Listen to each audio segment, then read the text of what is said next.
Episode 104. How did we get here? Well,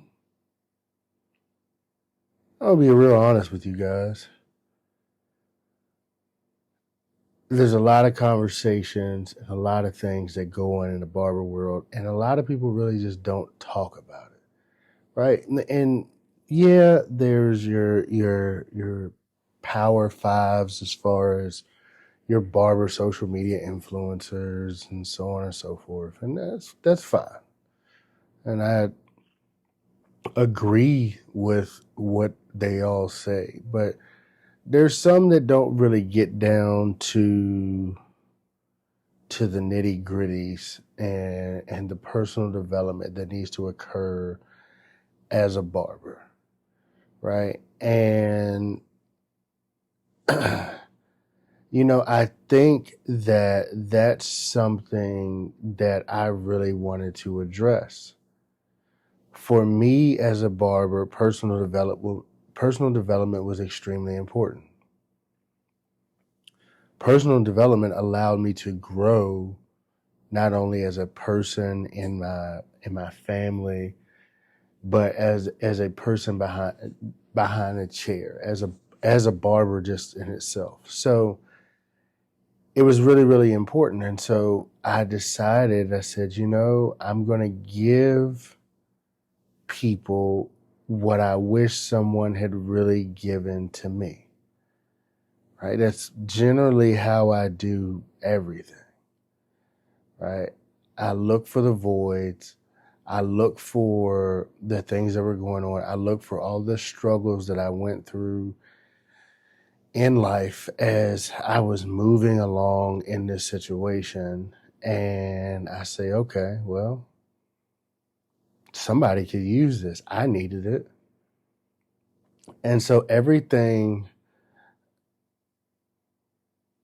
isn't in your barber textbook. Everything isn't in your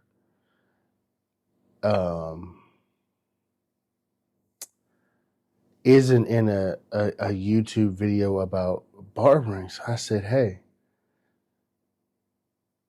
let me be the guy.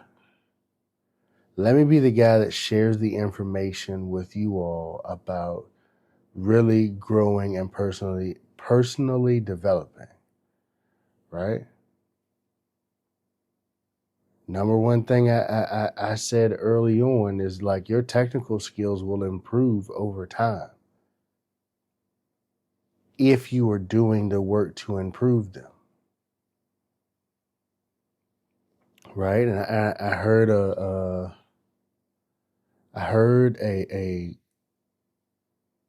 an excerpt from a podcast today with Ivan Zoot. And if you're not familiar with Ivan Zoot, who Ivan Zoot is Ivan Zoot has been an ANIS educator, is still an educator, he has been a lot of different things. He's also, I believe he holds 2 Guinness Book World Records. One for the most haircuts in an hour, and 2 for, I think, the most haircuts in a 24-hour period. I believe those are both of his things, and I may be wrong. But and Ivan Zoot said, if you get into the business of barbering, thinking that barbering is the most important thing, you're in the wrong business. And I'm going to tell you that I agree with that. You look at most of, if you look on social media at most of barbers' pictures, like what you see, first of all, is very, very curated. Okay, that's number one. What you need to see, that is hand selected to draw attention. It's what it is. It's hand selected. Okay, And am I taking anything away from the barbers that have posted these pictures and things like that? Absolutely not. I'm not. But I'm saying that your average barber,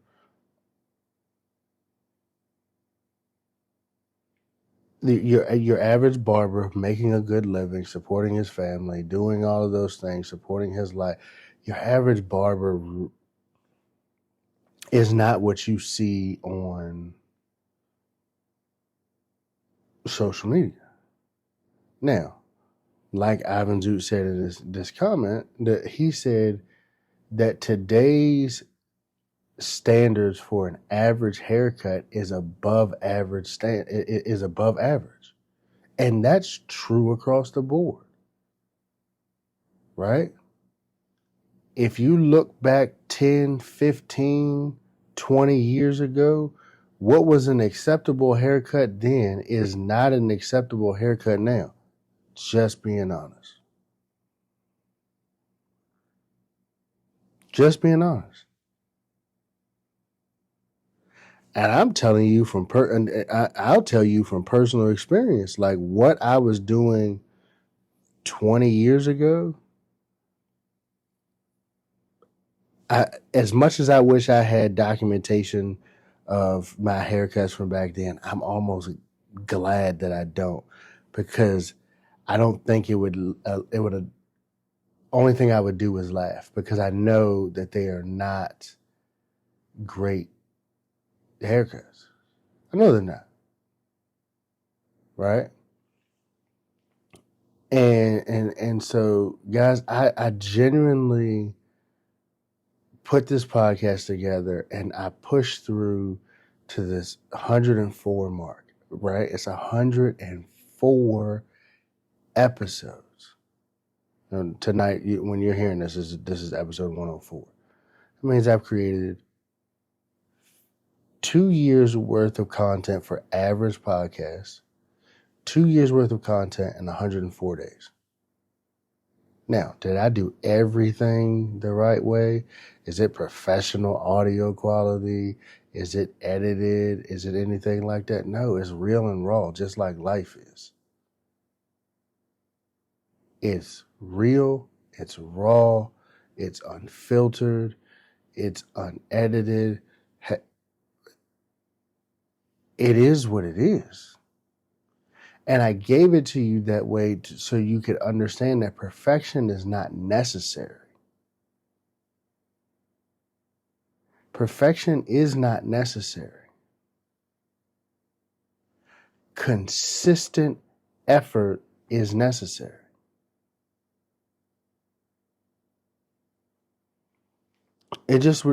Consistent effort is what's necessary. Perfection isn't necessary.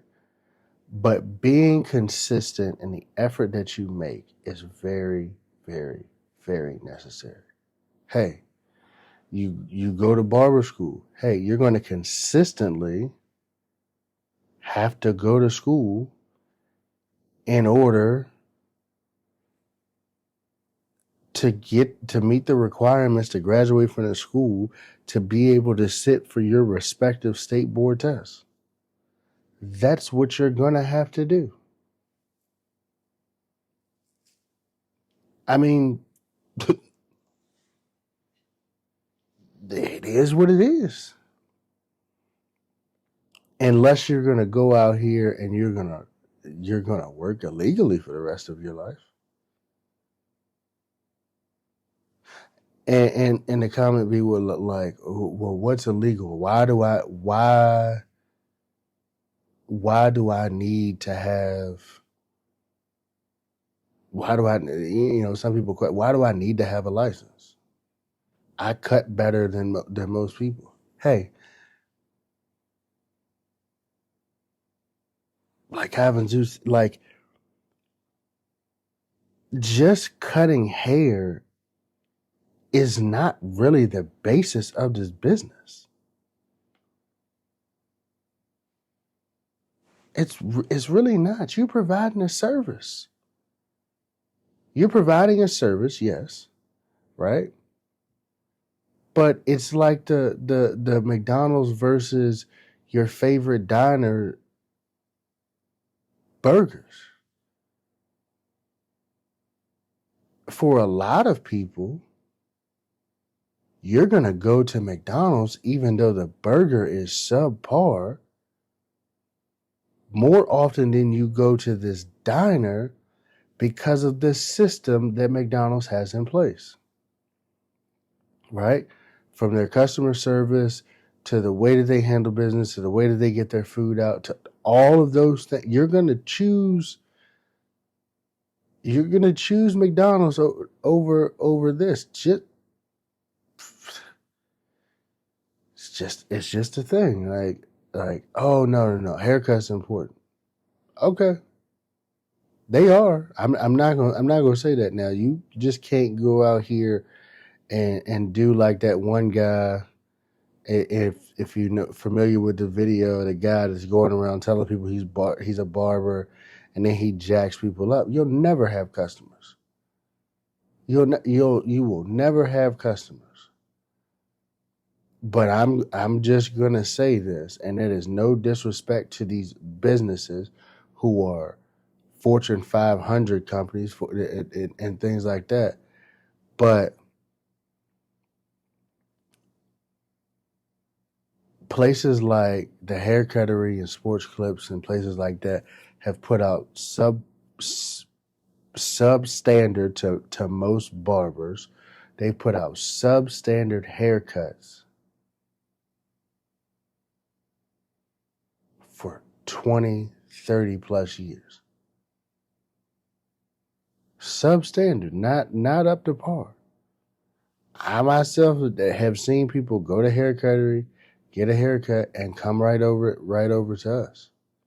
Right? I have. But Haircuttery is typically at major shopping centers, major chains, and places like that. And they have an inviting place. They have customer service. You can book with them. You can get in. It's an affordable price. They give discounts. They do all of these. They do all of these sorts of things. Does that make them not a barber? I understand, or not a cosmetologist. Now I understand what you're saying, but let's be honest. You, ma'am, you, sir, are one person. And yes, you put out great haircuts, right? You might be the best barber in your city. And I'm going to say this, and people may not agree with me when I say this, but you are one person. Even if you have a small chain of shops, 4 or 5 different shops, I think most people kind of cap out around 2 or 3. But even if you have a small chain of shops,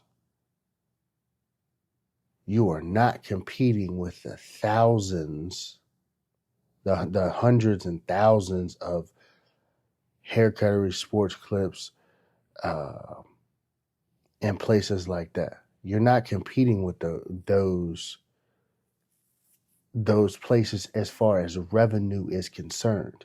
And if you're telling me that you got in this to provide for your family and generate wealth and all of these types of things, then you should be studying their business model, right? From how they deal with their customers to how they train their bar. Here is my thing, and I'll say this, right? This is why I opened the school. For as much skill as I have as a barber, right? The true test is can you take your knowledge and give it to someone else, and they achieve can you teach someone else to achieve the same results that you have within a plus or minus of a small percentage? Can you teach that? Do you have a system to teach that?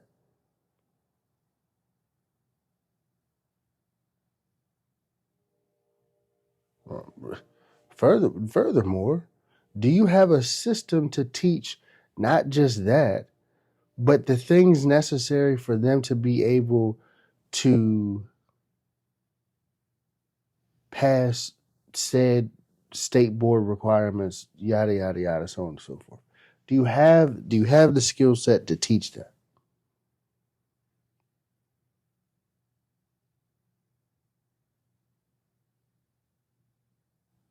I get so tired of getting on social media and hearing and reading uh, posts about barbershop owners saying they're looking for a skilled barber, right? And all of these sorts of things. And the only thing I can say to that is you're never gonna get like it's gonna be rare that you get a skilled barber that's gonna come in and provide everything that you're looking for,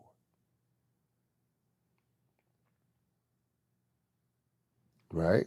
It's gonna be rare. They're gonna have the skills and don't have the customer service. They got the customer service, they don't have the skills.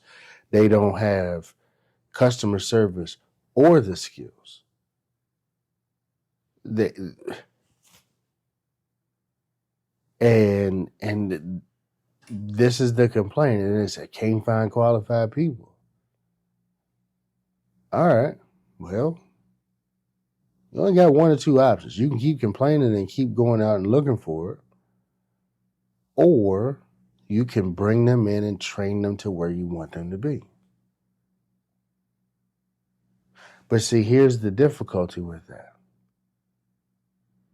Barbershop owners are looking at educators, school educators,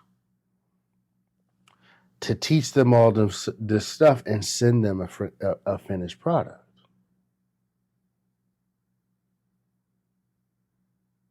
Now, in some states, you can have as low as 400 hours.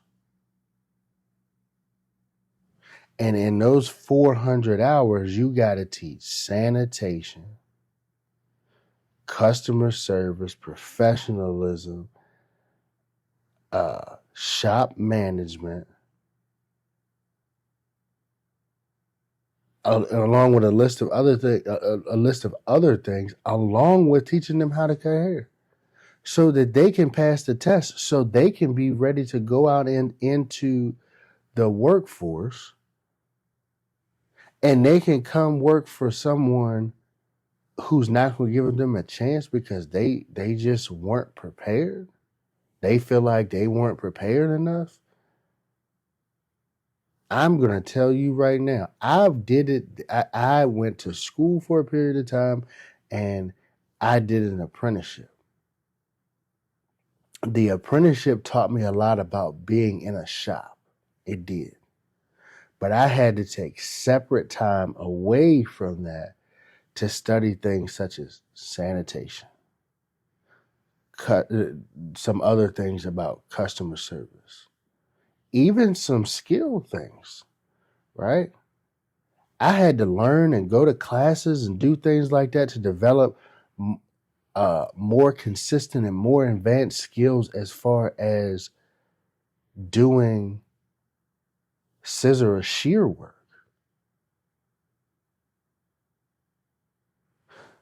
But for your people that went to barber school, correct me if I'm wrong, but all of that stuff was taught there, right? Maybe not advanced techniques, but you at least were taught basics.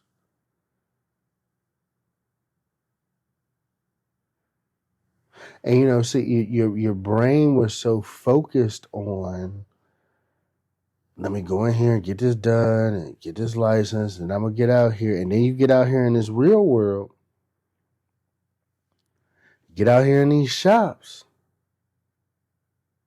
and you're fighting for your life. Oh, I can't do this. No, this ain't, listen, man. People that come into barber school to get their haircut are people looking for a discount on a service. They're not looking for perfection. But when you get out here in these shops, and these shops is charging $40, $50, $60, people want their money's worth. You went from cutting head you went from cutting hair for $5, $7, $10 to now you cutting for $50. That $10 haircut service that you gave over here is not gonna fly over here. Not without the right mix of customer service. Oh, then you get mad because somebody is picky? Yeah. You charging $60 and you upset because somebody is picky?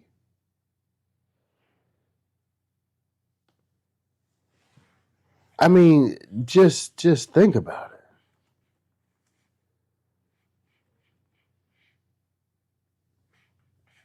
Just think about that. You know, and that's just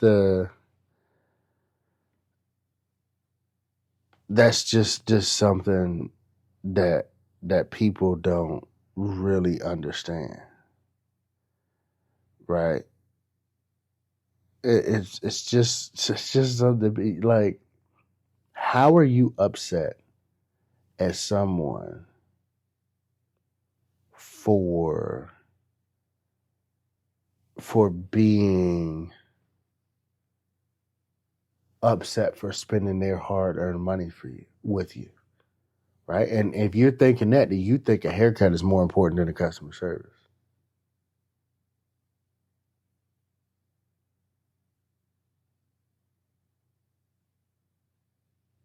That's what you think. That is what you think. So what is it that you want me to tell you?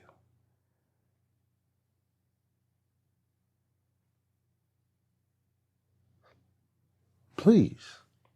What is it that you want me to tell you?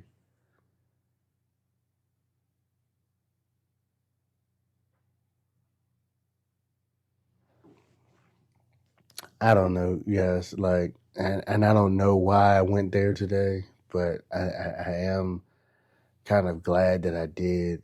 But I'm just saying, for my barbers and my barbershop owners, barbers, listen, it's a cutthroat.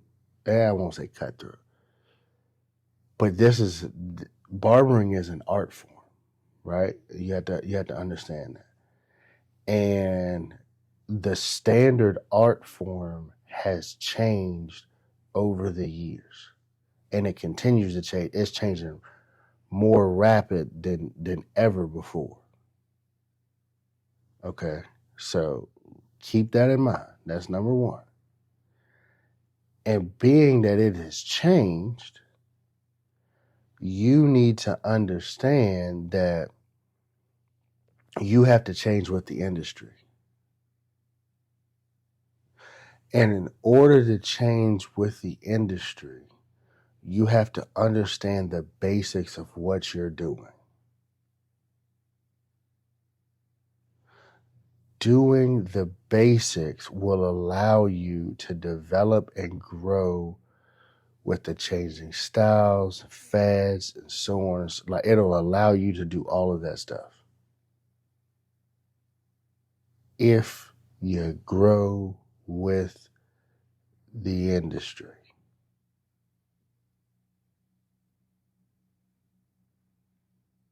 Yeah, okay. So, what they say. Oh, you get a black light. You get a not a black light. You get a ring light and some gloves. Listen, for people that don't understand why barbers are getting ring lights, it's because we could not see. It ain't got nothing to do with charging an up price. Man, you can get a ring light from Walmart. You can get an 18-inch ring light from Walmart for like $40. You can get $50. You can get a smaller ring light for even cheaper than that, but you generally need about a 12 to 18 inch ring light to be able to light up your workspace so that you can see, so that you can detail the haircut properly.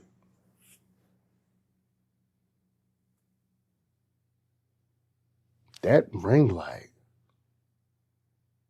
and you say, oh, now they want to charge so much. No, Mr. Tom and Jimmy from around the corner, so on and so forth. Yeah, he made a living off of what he did, right? But Mr. Jimmy lived in a world that was a lot different. He lived in a world where $5 was acceptable for a haircut, where 12, like, there's something you can learn from these older barbers that was in the game before us.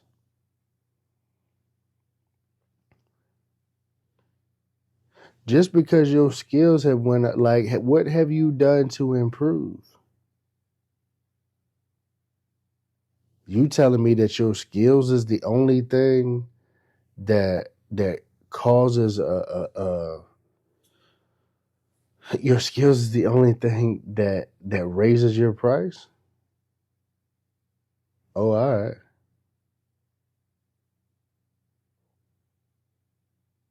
Like, that doesn't even really make sense.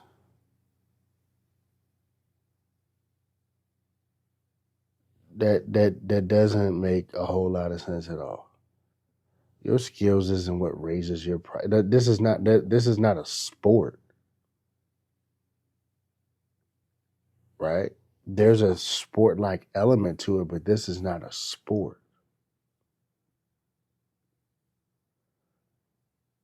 Think about all of the athletes, especially here recently in sports. Think about all the athletes who have great talent but are terrible teammates. What did the franchise do? Get him out of here. He gotta go. Why? Because just having skill doesn't mean that it's gonna work with. You got skill, but you talk to people like trash? If that's your business model and people enjoy it, that's fine. But playing with somebody's hair or something like people are coming into your place of business and trusting you with their image. Their image. People get haircuts because they feel like a haircut does something for their status. Oh man, I'm getting my haircut because my girl gonna love this. Oh man, I'm gonna get a haircut. I'm going straight to the club. Oh man, I'm gonna get a haircut because hey, I ain't just going no anywhere. You know what I'm saying? I'm gonna get a haircut because hey, once I get this haircut, I ain't even going home. I'm going to the grocery store. I'm going to basketball practice. I'm going to the game. I'm gonna be in that joint fresh. Yeah. Yeah. That's what they do. That's exactly what they do. Think you could just talk to them any kind of way? I can't think of the name of that restaurant. Like that restaurant there's a restaurant that has a whole business model about being rude to their customers. But that's not that ain't gonna work in this industry. That is not gonna work. You here to serve the community. And if you think you're here to do something different, wrong. Wrong.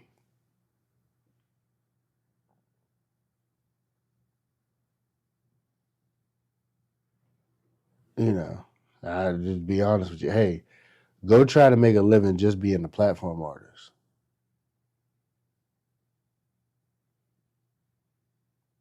You're gonna have to do something in your home space. How you gonna be able to afford to fly back and forth around the country and go to these competitions and do all this kind of stuff if you can't? Yeah, all right. I ain't serving the community. I'm gonna be an educator. Well, you're serving a different community, but you're still serving the community.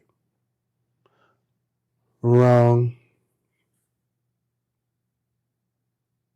And this ain't all to be negative. This ain't to beat you up. This is to give you some ideas about, like, to give you some thoughts to think.